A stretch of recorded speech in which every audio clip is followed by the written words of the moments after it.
നടി നയൻതാരയുടെ വിവാഹവിശേഷങ്ങൾ ചേർത്തൊരുക്കിയ beyond the fairy tale documentary വീണ്ടും നിയമക്കുരുക്കിലേക്ക്. നെറ്റ്ഫ്ലിക്സ് പുറത്തിറക്കിയ ഡോക്യുമെന്ററിയിൽ അനുമതിയില്ലാതെ ചന്ദ്രമുഖി സിനിമയുടെ അണിയറ ദൃശ്യങ്ങൾ ഉപയോഗിച്ചെന്നാരോപിച്ച് സിനിമയുടെ അവകാശികളായ AB ഇന്റർനാഷണൽ നൽകിയ കേസിൽ ഡോക്യുമെന്ററി ഒരുക്കിയ ടാർക്ക് സ്റ്റുഡിയോസിനോട് മറുപടി നൽകാൻ ഹൈക്കോടതി ഉത്തരവിട്ടു.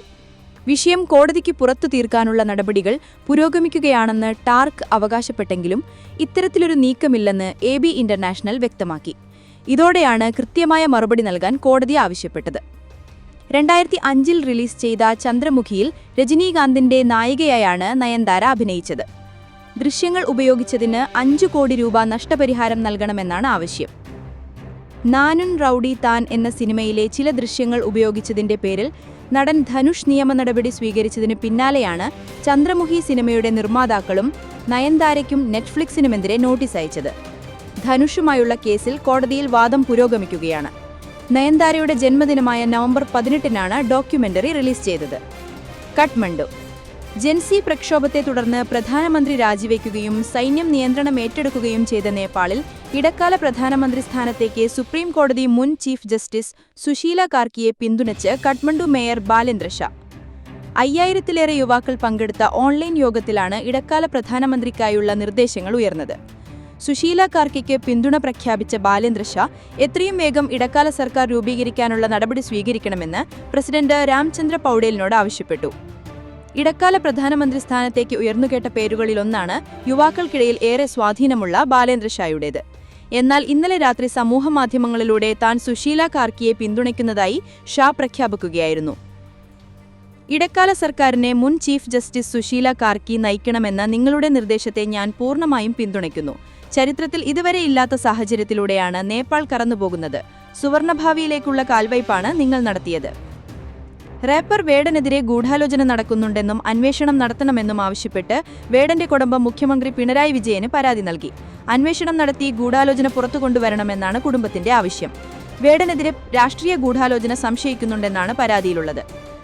വേടനെ സ്ഥിരം കുറ്റവാളിയാക്കാൻ ശ്രമം നടക്കുന്നുണ്ട്. വേടന്റെ വാക്കുകളെ നിശബ്ദമാക്കാനാണ് ഇതിലൂടെ ശ്രമിക്കുന്നത് എന്നാണ് പരാതിയിൽ പറയുന്നത്. വേടന്റെ സഹോദരനാണ് ഈ സംബന്ധിച്ച് മുഖ്യമന്ത്രിക്ക് പരാതി നൽകിയത്. കേസിനെക്കുറിച്ച് സംസാരിക്കരുതെന്നാണ് നിർദ്ദേശം. എനിക്ക് നല്ല വിശ്വാസമുണ്ട്. സമയം കിട്ടിയാൽ എല്ലാത്തിനും മറുപടി പറയും. റാപ്പർ വേടൻ എന്ന ഹിരൺദാസ് മുരളി ഇന്നലെ പറഞ്ഞിരുന്നു. ബലാത്സംഗ കേസിൽ അറസ്റ്റിലായതിനു ശേഷം ജാമ്യം കിട്ടി പുറത്തിറങ്ങുകയായിരുന്നു വേടന്റെ പ്രതികരണം. എവിടെയും താൻ പോകില്ലെന്നും പരിപാടികളുമായി മുന്നോട്ടു പോകുമെന്നും വേടൻ പറഞ്ഞു. നല്ല വിശ്വാസമുണ്ട്. എനിക്കൊരു സമയം കിട്ടട്ടെ. എല്ലാത്തിനും മറുപടി പറയും. കേസിനെക്കുറിച്ച് സംസാരിക്കരുതെന്നാണ് നിർദ്ദേശം. നിങ്ങളാരും പേടിക്കാതിരിക്കുക. കോടതിയുടെ പരിഗണനയിലിരിക്കുന്ന കേസാണ്. പരിപാടികളുമായി തുടരും. എവിടെ പോകാനാണ് ഞാൻ എന്ന് വേടൻ പറഞ്ഞു. ഇന്നലെ ഉച്ചയോടെ വേടനെ തൃക്കാക്കര പോലീസ് അറസ്റ്റ് ചെയ്തിരുന്നു. എന്നാൽ ഹൈക്കോടതി നൽകിയ മുൻകൂർ ജാമ്യം പരിഗണിച്ച് വേടനെ ചോദ്യം ചെയ്യലിന് ശേഷം വിടുകയായിരുന്നു. പൊതുജനസേവനം സുഗമമാക്കുക, ഭരണനിർവഹണം കാര്യക്ഷമമാക്കുക എന്ന ലക്ഷ്യത്തോടെ ഡൽഹിയിൽ 2 പുതിയ ജില്ലകൾ കൂടി രൂപീകരിക്കുന്നതായി റിപ്പോർട്ട്. ഇതോടെ ഡൽഹിയിൽ ജില്ലകളുടെ എണ്ണം 13 ആകും. നിലവിൽ 11. തീരുമാനത്തിന് സംസ്ഥാന സർക്കാർ ഉടൻ അനുമതി നൽകുമെന്നാണ് വിവരം. MCDയുടെ 12 സോണുകളുടെ വ്യാപ്തിക്ക് സമാനമായാണ് ജില്ലകളുടെ അതിർത്തികൾ പുനർനിർണ്ണയിക്കുക. മിക്ക സ്ഥലങ്ങളിലും റവന്യൂ ജില്ലകളുടെയും MCD സോണുകളുടെയും അതിർത്തികൾ തമ്മിൽ വലിയ വ്യത്യാസമുണ്ട്. അത് ജനങ്ങൾക്കും വലിയ ബുദ്ധിമുട്ടുണ്ടാക്കുന്നുണ്ട്. ഉദാഹരണത്തിന് മയൂർ വിഹാറിൽ താമസിക്കുന്ന ഒരാൾക്ക് ഭൂമി സംബന്ധമായ രേഖകൾക്കും മറ്റും ഷാഹദ്രയിൽ പോകേണ്ടിവരും. ഈസ്റ്റ് ഡൽഹി ജില്ലയിൽ വരുന്ന മയൂർ വിഹാർ ഷാഹദ്ര MCD സോണിന്റെ പരിധിയിലാണുള്ളത്. നിലവിലെ ജില്ലകളുടെ അതിർത്തി മാറ്റി നിർണയിച്ച് പുതിയ 2 കൂട്ടിച്ചേർക്കുമ്പോൾ ഷാഹദ്ര ജില്ല ഇല്ലാതാകുമെന്നും സൂചനയുണ്ട്. സൗത്ത് ഈസ്റ്റ് ജില്ലയുൾപ്പെടെയുള്ളവയുടെ പേരിലും അതിർത്തികളിലും മാറ്റം വരും. സർക്കാർ ഔദ്യോഗിക പ്രഖ്യാപനം നടത്തിയിട്ടില്ലെങ്കിലും ജില്ലകളുടെ അതിർത്തി മാറ്റി നിർണയിക്കുന്നതിനുള്ള മാപ്പിംഗ് ഉൾപ്പെടെ തുടങ്ങിയെന്നാണ് വിവരം. പുതിയ 2 ജില്ലകൾ കൂടി വന്നാൽ ഭരണഭാരം കുറയും എന്നാണ് മുതിർന്ന ഉദ്യോഗസ്ഥർ പറഞ്ഞത്. ജില്ലകളുടെ വലുപ്പം കുറയുന്നതോടെ ഭരണനിർവഹണം കൂടുതൽ കാര്യക്ഷമമാകും. ഫയലുകൾ വേഗത്തിൽ തീർപ്പാക്കാൻ കഴിയും. വിവിധ സർക്കാർ വകുപ്പുകൾ തമ്മിലുള്ള ഏകോപനവും എളുപ്പമാകുമെന്നാണ് വിലയിരുത്തൽ. പുതിയ ജില്ലകൾ വരുന്നതോടെ ജില്ലാ മജിസ്ട്രേറ്റുമാർക്ക് കൂടുതൽ അധികാരം ലഭിക്കും. ചെറിയ ജില്ലകളിൽ ഭരണപരമായ നിരീക്ഷണം കൂടുതൽ കാര്യക്ഷമമാകും. പരാതികളുമായി ജനങ്ങൾക്ക് ജില്ലാധികാരിയെ നേരിട്ട് സമീപിക്കാം. ഉദ്യോഗസ്ഥ തലത്തിലുള്ള ഇഴച്ചിലുകൾ ഒഴിവാക്കാം. അധികാരപരിധി സംബന്ധിച്ച വ്യത്യസ്ത സർക്കാർ വകുപ്പുകൾ തമ്മിലുള്ള തർക്കങ്ങളും ഒഴിവാകും. പുതിയ ജില്ലകൾ രൂപീകരിക്കുന്നതോടെ ഡൽഹി മുനിസിപ്പൽ കോർപ്പറേഷൻ സോണുകളിലെ ഡെപ്യൂട്ടി കമ്മീഷണർമാരും പൊതുമരാമത്ത് വകുപ്പ്, ബോർഡ് സാമൂഹിക ക്ഷേമ വകുപ്പ് നോഡൽ ഓഫീസർമാരും ജില്ലാ മജിസ്ട്രേറ്റിന് കീഴിലായിരിക്കും പ്രവർത്തിക്കുക. ജനങ്ങളുടെ പരാതികൾ സമയബന്ധിതമായി പരിഹരിക്കുന്നതിനും ഭരണനിർവഹണം സുഗമമാക്കുന്നതിനും 12 MCD സോണുകളുടെ ഇതിന് സമാനമായി 11 ജില്ലകളുടെയും അതിർത്തികൾ പുനർനിർണയിക്കുമെന്ന് മുഖ്യമന്ത്രി രേഖാ ഗുപ്ത കഴിഞ്ഞ ദിവസം പറഞ്ഞിരുന്നു. എല്ലാ സേവനങ്ങളും ഒരിടത്തു കിട്ടുന്ന രീതിയിൽ എല്ലാ ജില്ലകളിലും മിനി സെക്രട്ടേറിയറ്റുകൾ രൂപീകരിക്കുമെന്നും പറഞ്ഞു. കോഴിക്കോട് അമീബിക് മസ്തിഷ്ക ജ്വരം ബാധിച്ച് കോഴിക്കോട് മെഡിക്കൽ കോളേജ് ആശുപത്രിയിൽ ചികിത്സയിലായിരുന്ന ഒരാൾ കൂടി മരിച്ചു. മലപ്പുറം ചേലമ്പ്ര സ്വദേശി ഷാജിയാണ് മരിച്ചത്. ഇതോടെ സംസ്ഥാനത്ത് 1 മാസത്തിനിടെ ഈ രോഗം ബാധിച്ചു മരിച്ചവരുടെ എണ്ണം 6 രാത്രിയോടെയാണ് ഷാജിയുടെ മരണം സ്ഥിരീകരിച്ചത്. മൃതദേഹം ചേലമ്പ്രയിലെ വീട്ടിലെത്തിച്ചു. കരൾ സംബന്ധമായ രോഗം കൂടി ഉണ്ടായിരുന്ന ഷാജി മരുന്നുകളോട് പ്രതികരിച്ചിരുന്നില്ല. ഇന്നലെ 2 പേർക്ക് കൂടി അമീബിക് മസ്തിഷ്ക രോഗബാധ സ്ഥിരീകരിച്ചതോടെ നിലവിൽ സമീപ ജില്ലകളിൽ നിന്നുള്ളവരുൾപ്പെടെ 10 പേരാണ് കോഴിക്കോട് ചികിത്സയിലുള്ളത്. മലപ്പുറം സ്വദേശിയായ 10 വയസ്സുകാരി, രാമനാട്ടുകര സ്വദേശിയായ യുവതി എന്നിവർക്കാണ് ബുധനാഴ്ച രോഗം സ്ഥിരീകരിച്ചത്. കോഴിക്കോട് മെഡിക്കൽ കോളേജ് ആശുപത്രിയിൽ 6 മാതൃശിശു സംരക്ഷണ കേന്ദ്രത്തിൽ 3 സ്വകാര്യ ആശുപത്രിയിൽ ഒരാളുമാണ് ചികിത്സയിലുള്ളത്. ഇതിൽ മെഡിക്കൽ കോളേജ് ആശുപത്രിയിൽ ചികിത്സയിലുള്ള വയനാട് സ്വദേശിയുടെ നില ഗുരുതരമാണ്. ഓഗസ്റ്റ് 16-ന് താമരശ്ശേരി സ്വദേശിയായ 9 വയസ്സുകാരി അനയയുടെ മരണമാണ് അടുത്തിടെ ആദ്യമായ കോഴിക്കോട് മെഡിക്കൽ കോളേജ് ആശുപത്രിയിൽ ഉണ്ടായത്. 3 മാസം പ്രായമായ കുട്ടിയുടേതു മുതൽ ഷാജിയുടെ മരണം വരെ 1 മാസത്തിനിടെ 6 പേരാണ് മരിച്ചത്. ഇക്കഴിഞ്ഞ തിങ്കളാഴ്ച രോഗബാധയെ തുടർന്ന് മലപ്പുറം വണ്ടൂർ തിരുവാലി സ്വദേശി ശോഭന 56 മരിച്ചിരുന്നു. കഴിഞ്ഞ ആഴ്ച വയനാട് ബത്തേരി സ്വദേശിയായ രതീഷ് 45-ഉം തൊട്ടു മുൻപുള്ള ആഴ്ചകളിൽ കോഴിക്കോട് ഓമശ്ശേരി സ്വദേശികളായ ദമ്പതികളുടെ 3 മാസം പ്രായമുള്ള കുഞ്ഞ് മലപ്പുറം കണ്ണമ്മംഗലം കണ്ണേത്ത് റംല 52 എന്നിവരും കോഴിക്കോട് മെഡിക്കൽ കോളേജ് ആശുപത്രിയിൽ മരിച്ചിരുന്നു. രോഗത്തിന്റെ ഉറവിടം കൃത്യമായി സ്ഥിരീകരിക്കാനാകാത്തതാണ് പ്രതിരോധ നടപടികൾ ഊർജിതപ്പെടുത്തുന്നതിൽ ആരോഗ്യ പ്രവർത്തകരെ വലയ്ക്കുന്നത്. മറ്റു രോഗങ്ങൾ കൂടിയുള്ളവർക്ക് അമീബിക് മസ്തിഷ്ക ജ്വരം ബാധിക്കുന്നതാണ് സ്ഥിതി ഗുരുതരമാക്കുന്നതെന്നാണ് ആരോഗ്യവകുപ്പിന്റെ നിഗമനം. തദ്ദേശ സ്വയംഭരണ സ്ഥാപനങ്ങളുമായി ബന്ധപ്പെട്ടാണ് നിലവിൽ പ്രതിരോധ ബോധവൽക്കരണ നടപടികൾ ആരോഗ്യവകുപ്പ് ഏകോപിപ്പിക്കുന്നത്. 75-ാം ജന്മദിനം ആഘോഷിക്കുന്ന RSS മേധാവി മോഹൻ ഭാഗവതിനെ പുകഴ്ത്തി പ്രധാനമന്ത്രി നരേന്ദ്രമോദി. വസുദ്ധൈവ കുടുംബകത്തിന്റെ പ്രതീകമായ മോഹൻ ഭാഗവത് കഠിനാധ്വാനിയായ സർസംഘചാലക്കാണെന്ന് പ്രധാനമന്ത്രി പറഞ്ഞു.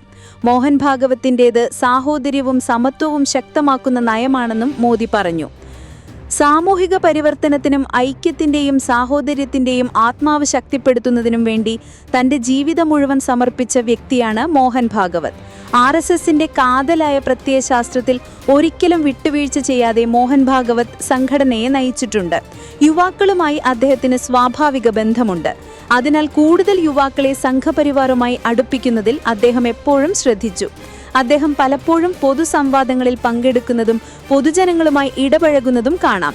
ഇന്നത്തെ ചലനാത്മകമായ ഡിജിറ്റൽ ലോകത്ത് ഇത് സംഘടനയ്ക്ക് ഏറെ ഗുണം ചെയ്തിട്ടുണ്ട്. ജനാധിപത്യ തത്വങ്ങളെ വിലമതിക്കുകയും ഇന്ത്യ അഭിവൃദ്ധി പ്രാപിക്കണമെന്ന് ആഗ്രഹിക്കുകയും ചെയ്ത ഓരോ വ്യക്തിക്കും അടിയന്തരാവസ്ഥ വിരുദ്ധ പ്രസ്ഥാനം ശക്തിപ്പെടുത്തേണ്ടത് സ്വാഭാവികമായിരുന്നു. മോഹൻജിയും എണ്ണമറ്റ RSS സ്വയംസേവകരും ചെയ്തത് ഇതുതന്നെയാണ്. മഹാരാഷ്ട്രയിലെ ഗ്രാമപ്രദേശങ്ങളിലും പിന്നാക്ക പ്രദേശങ്ങളിലും പ്രത്യേകിച്ച് വിദർഭയിലും അദ്ദേഹം വ്യാപകമായി പ്രവർത്തിച്ചു. ദരിദ്രരും അധസ്ഥിതരും നേരിടുന്ന വെല്ലുവിളികളെക്കുറിച്ചുള്ള അദ്ദേഹത്തിന്റെ ധാരണയെ ഇത് രൂപപ്പെടുത്തി. മോഹൻജിയുടെ പിതാവ് പരേതനായ മധുകർ റാവു ഭാഗവത് ജിയുമായി അടുത്തു പ്രവർത്തിക്കാനുള്ള ഭാഗ്യം എനിക്കുണ്ടായിട്ടുണ്ട്.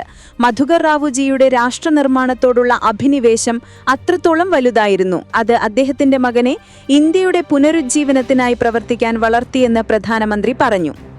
US പ്രസിഡന്റ് ഡൊണാൾഡ് ട്രംപിന്റെ കടുത്ത ആരാധകനും വലതുപക്ഷ ആക്ടിവിസ്റ്റുമാണ് വെടിയേറ്റു കൊല്ലപ്പെട്ട 31-കാരനായ ചാർലി കിർക്ക്.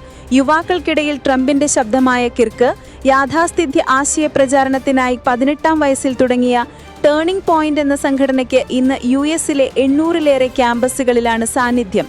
2024-ലെ US പ്രസിഡന്റ് തിരഞ്ഞെടുപ്പിൽ യുവാക്കളുടെ വോട്ട് വൻതോതിൽ ട്രംപിന് ലഭിച്ചതിൽ ചാർലി കിർക്കിന്റെ പോഡ്കാസ്റ്റുകൾക്ക് വലിയ പങ്കുണ്ടായിരുന്നു.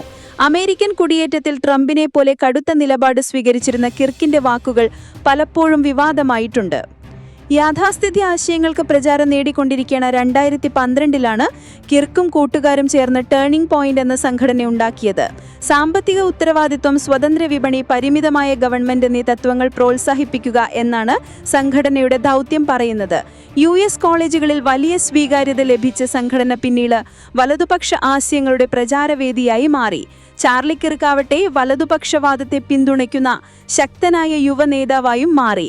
വലതുപക്ഷ യുവ ഇൻഫ്ലുവൻസർമാർ കൂട്ടത്തോടെ കിർക്കിന് പിന്നിൽ അണിനിരന്നു.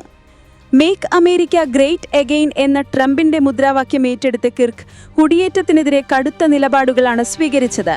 US-ലേക്ക് ഇനിയും ഇന്ത്യക്കാർ വരേണ്ട എന്ന കിർക്കിന്റെ നിലപാട് ചർച്ചയായിരുന്നു. US നിറഞ്ഞിരിക്കുകയാണെന്നും അമേരിക്കക്കാരന് മുൻഗണന നൽകേണ്ട സമയമാണെന്നുമായിരുന്നു കിർക്കിന്റെ വാദം. അമേരിക്കക്കാരെ തൊഴിൽ മേഖലയിൽ നിന്ന് പുറത്താക്കിയതിന് പ്രധാന കാരണം ഇന്ത്യയിൽ നിന്നുള്ള കുടിയേറ്റമാണെന്നായിരുന്നു കിർക്കിന്റെ വാദം.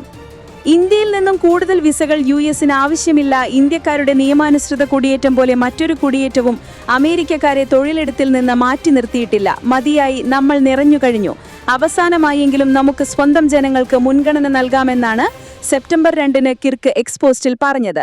എക്സിൽ 52 ലക്ഷം പേരാണ് ചാർലി കിർക്കിനെ പിന്തുടരുന്നത്. ദ ചാർലി കിർക്ക് ഷോ എന്ന പേരിലുള്ള പോഡ്കാസ്റ്റിന് ഓരോ മാസവും 5 ലക്ഷത്തിലേറെ കേൾവിക്കാരുണ്ട്. ട്രംപിന് ശക്തമായി പിന്തുണയ്ക്കുന്ന ഫോക്സ് ന്യൂസ് ചാനലിലെ ചർച്ചകളിലും പരിപാടികളിലും സ്ഥിരം സാന്നിധ്യം കൂടിയാണ് ചാർലി. 2020 മാഗ ഡോട്രെയിൻ എന്ന പുസ്തകവും പ്രസിദ്ധീകരിച്ചു. ട്രംപിന്റെ മകൻ ട്രംപ് ജൂനിയറിന്റെ അടുത്ത സുഹൃത്തും കൂടിയാണ് കിർക്ക്. ഇക്കഴിഞ്ഞ ജനുവരിയിൽ ഇരുവരും ചേർന്ന് ഗ്രീൻലാൻഡിലേക്ക് യാത്ര പോയിട്ടുണ്ട്. യൂട്ട വാലി സർവകലാശാലയിൽ ബുധനാഴ്ച നടന്ന ചടങ്ങിനിടെയാണ് ചാർലി കിർക്ക് വിനിയേറ്റു കൊല്ലപ്പെട്ടത്. കൂട്ടവെടിവെപ്പിനെ കുറിച്ചുള്ള ഒരു വിദ്യാർത്ഥിയുടെ ചോദ്യത്തിന് ചാർലി മറുപടി പറഞ്ഞതിനിടെയാണ് വെടിയേറ്റത്. പാകിസ്ഥാൻ നയതന്ത്രജ്ഞൻ അമീർ സുബൈർ സിദ്ദീഖിക്കെതിരെ ചെന്നൈ കോടതി സമൻസ് പുറപ്പെടുവിച്ചു. NIA കോടതിയിൽ ഹാജരാകണമെന്നാണ് നിർദ്ദേശം. ഇയാൾ ഇന്ത്യയിൽ ഭീകരാക്രമണത്തിന് പദ്ധതിയിട്ടതായാണ് നോട്ടീസിൽ ആരോപിക്കുന്നത്. തമിഴ്നാട്ടിലെ പത്രങ്ങളിൽ ഇതു സംബന്ധിച്ച് കോടതി പരസ്യവും നൽകിയിരുന്നു. ഇന്ത്യയിലെ US ഇസ്രയേൽ കോൺസുലേറ്റ് അടക്കം ആക്രമിക്കാൻ പദ്ധതിയിട്ടെന്നും സമൻസിൽ പറയുന്നു. ഇയാളുടെ കറാച്ചിയിലെ വിലാസമടക്കമുള്ള വിവരങ്ങൾ നോട്ടീസിൽ രേഖപ്പെടുത്തിയിട്ടുണ്ട്. ഒക്ടോബർ 15 ചെന്നൈ കോടതിയിൽ ഹാജരാകണമെന്നാണ് നിർദ്ദേശം. ബോസ് എന്ന പേരിൽ അറിയപ്പെടുന്ന ഇയാൾ NIA-യുടെ വോണ്ടഡ് പട്ടികയിൽ ഉൾപ്പെട്ടയാളാണ്. രാജ്യം തിരയുന്ന കുറ്റവാളികളുടെ പട്ടികയിൽ ഉൾപ്പെട്ട ആദ്യ പാക് നയതന്ത്ര പ്രതിനിധിയുമാണ് ഇയാൾ. ശ്രീലങ്കയിലെ പാക് ഹൈക്കമ്മീഷനിലാണ് ഇയാൾ അവസാനം ജോലി ചെയ്തതെന്നാണ് രേഖകൾ പറയുന്നത്.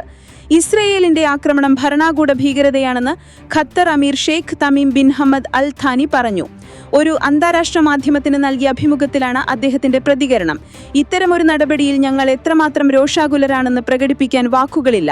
ഇത് ഭരണകൂട ഭീകരതയാണെന്നും ഞങ്ങളെ വഞ്ചിച്ചുവെന്നും ഖത്തർ അമീർ പറഞ്ഞു. ഗാസയിൽ അവശേഷിക്കുന്ന തടവുകാരുടെ ഏതെങ്കിലും തരത്തിലുള്ള പ്രതീക്ഷകളെ ഇസ്രയേലിന്റെ പ്രവർത്തനങ്ങൾ ഇല്ലാതാക്കിയിരിക്കുന്നു. ഇസ്രയേൽ പ്രധാനമന്ത്രി ബെന്യാമിൻ നെതന്യാഹുവിനെ നിയമത്തിന് മുന്നിൽ കൊണ്ടുവരേണ്ടതുണ്ട്. അദ്ദേഹം അന്താരാഷ്ട്ര ക്രിമിനൽ കോടതി അന്വേഷിക്കുന്ന വ്യക്തിയാണ്. നെതന്യാഹു പോലെയുള്ള ഒരാൾ നിയമത്തെക്കുറിച്ച് പ്രസംഗിക്കാൻ ശ്രമിക്കുന്നു. അദ്ദേഹം എല്ലാ അന്താരാഷ്ട്ര നിയമങ്ങളും ലംഘിച്ചു. ഖത്തറിൽ വീണ്ടും ആക്രമണം നടത്താൻ മടിക്കില്ലെന്ന നെതന്യാഹുവിന്റെ ഭീഷണിക്ക് പിന്നാലെയാണ് ഷെയ്ഖ് തമീം ബിന്നിന്റെ പ്രതികരണം പുറത്തുവരുന്നത്. ഖത്തറിൽ നിന്നും ഹമാസ് നേതാക്കളെ പുറത്താക്കിയില്ലെങ്കിൽ വീണ്ടും ഖത്തറിൽ ആക്രമണം നടത്തുമെന്നായിരുന്നു നെതന്യാഹുവിന്റെ ഭീഷണി. നെതന്യാഹുവിന്റെ പ്രസ്താവനയെ ഖത്തർ അപലപിച്ചിരുന്നു. ഖത്തറിനെ ലക്ഷ്യമിട്ടുള്ള ഭീരുത്വം നിറഞ്ഞ ആക്രമണത്തെയും ഭാവിയിൽ രാജ്യത്തിന്റെ പരമാധികാരം ലംഘിക്കുമെന്ന വ്യക്തമായ ഭീഷണിയെയും ന്യായീകരിക്കാനുള്ള ലജ്ജാകരമായ ശ്രമം എന്നായിരുന്നു നെതന്യാഹുവിന്റെ പ്രസ്താവനയ്ക്കുള്ള ഖത്തർ വിദേശകാര്യ മന്ത്രാലയത്തിന്റെ മറുപടി. ശബരിമല ക്ഷേത്രത്തിലെ ശ്രീകോവിലിന് മുന്നിലുള്ള ദ്വാരപാലക ശില്പങ്ങളിലെ സ്വർണ്ണപ്പാളികൾ അറ്റകുറ്റപ്പണികൾക്കായി ചെന്നൈയിലെത്തിച്ച് ഇലക്ട്രോപ്ലേറ്റിംഗ് തുടങ്ങിക്കഴിഞ്ഞു. ഇപ്പോൾ തിരികെ കൊണ്ടുവരുന്നത് അസാധ്യമാണെന്ന് Thiruvithamkur Devaswom board president PS Prashanth അറിയിച്ചു. ഇളക്കി മാറ്റിക്കൊണ്ടുപോയ സ്വർണ്ണപ്പാളികൾ ഉടൻ തിരികെ എത്തിക്കണമെന്ന ഹൈക്കോടതിയുടെ ഉത്തരവിനോട് പ്രതികരിക്കുകയായിരുന്നു ദേവസ്വം ബോർഡ് പ്രസിഡന്റ്. ബോർഡ് എന്തോ വലിയ അപരാധം ചെയ്തുവെന്ന തരത്തിലാണ് പ്രചാരണം നടക്കുന്നതെന്നും തന്ത്രിമാർ ആവശ്യപ്പെട്ട പ്രകാരമാണ് സ്വർണ്ണപ്പാളികൾ അറ്റകുറ്റപ്പണികൾക്കായി കൊണ്ടുപോരുതെന്നും പ്രശാന്ത് പറഞ്ഞു. ശ്രീകോവിലിന് മുന്നിലെത്തുന്ന ഭക്തന്മാർ ചില്ലറ നാണയങ്ങൾ വലിച്ചെറിയുന്നതുകൊണ്ടാണ് സ്വർണ്ണപ്പാളികൾക്ക് കേടുപാടുകൾ ഉണ്ടായത്. ശ്രീകോവിലിന് മുന്നിൽ കേടുപാടുള്ള കാര്യങ്ങൾ പാടില്ലെന്ന ആലോചനയിൽ 2 തന്ത്രിമാരും രേഖാമൂലം അറ്റകുറ്റപ്പണികൾ നടത്തണമെന്ന് നിർദ്ദേശിച്ചിരുന്നു. തുടർന്ന് ബോർഡ് യോഗം ചേർന്ന് തീരുമാനമെടുത്ത് ബന്ധപ്പെട്ട തിരുവാഭരണം കമ്മീഷണറെ ചുമതലപ്പെടുത്തുകയായിരുന്നു. പോലീസിൽ നിന്നും ഡെപ്യൂട്ടേഷനിലെത്തിയിരിക്കുന്ന ഉദ്യോഗസ്ഥർ ഉൾപ്പെടുന്ന വിജിലൻസ് വിഭാഗം ഉൾപ്പെടെ ബന്ധപ്പെട്ട എല്ലാ ഉദ്യോഗസ്ഥരുടെയും സാന്നിധ്യത്തിൽ ദേവന്റെ അനുജ്ഞ വാങ്ങി സ്വർണ്ണപ്പാളികൾ ഇളക്കി മാറ്റിയെന്ന് പ്രശാന്ത് പറഞ്ഞു. കന്നി 5 മുൻപ് തിരികെ സ്ഥാപിച്ചുകൊള്ളുമെന്ന തരത്തിലാണ് ഭഗവാന്റെ അനുജ്ഞ വാങ്ങിയിരിക്കുന്നത്. പാളികൾ ചെന്നൈയിലെത്തിച്ച് ഇലക്ട്രോപ്ലേറ്റിംഗ് നടത്തിക്കൊണ്ടിരിക്കുകയാണ്. നിലവിൽ അത് തിരികെ എത്തിക്കുക എന്നത് അസാധ്യമായ കാര്യമാണ്. ഇക്കാര്യം ഇന്ന് കോടതിയെ ബോധ്യപ്പെടുത്തും. ശബരിമലയിലെ ആചാരങ്ങളും അനുഷ്ഠാനങ്ങളും പാലിക്കുക എന്നത് ബോർഡിന്റെ ബാധ്യതയാണ്. തന്ത്രിയുടെ വാക്കാണ് അതിൽ അന്തിമം. കോടതി അനുമതി തേടുക എന്നത് സാങ്കേതിക പ്രശ്നമാണ്. അത് ബോർഡ് ആലോചിക്കും. ഇലക്ട്രോപ്ലേറ്റിംഗ് എന്ന രാസപ്രക്രിയ സന്നിധാനത്ത് വെച്ച് ചെയ്യാൻ കഴിയില്ല. അതുകൊണ്ടാണ് ചെന്നൈയിലേക്ക് കൊണ്ടുപോയത്. കന്നിമാസ പൂജകൾക്കായി എത്തുന്ന ഭക്തന്മാർക്ക് വെർച്വൽ ക്യൂ ബുക്കിംഗ് നിഷേധിച്ചുവെന്ന വാർത്ത തെറ്റാണെന്നും പ്രശാന്ത് പറഞ്ഞു. അയ്യപ്പ സംഗമത്തിന്റെ രജിസ്ട്രേഷനു വേണ്ടി വെർച്വൽ ക്യൂ ബുക്കിംഗ് ഒഴിവാക്കിയതിനായി ആരോപിച്ച് ഹൈന്ദവ സംഘടനകൾ രംഗത്തെത്തിയിട്ടുണ്ടായിരുന്നു. 19-20 തീയതികളിൽ ബുക്കിംഗ് നടത്താനാകുന്നില്ല എന്നാണ് പരാതി. ഈ ദിവസങ്ങളിൽ ശബരിമലയിൽ താമസ സൗകര്യം ലഭ്യമല്ലെന്നും പരാതിയുണ്ട്. സെപ്റ്റംബർ 20-നാണ് അയ്യപ്പ സംഗമം നിശ്ചയിച്ചിരിക്കുന്നത്. അയ്യപ്പ സംഗമത്തിന്റെ പണപ്പിരിവ് സംബന്ധിച്ചുള്ള കോടതിയുടെ ചോദ്യങ്ങൾക്ക് കൃത്യമായ മറുപടി നൽകുമെന്നും പ്രശാന്ത് പറഞ്ഞു.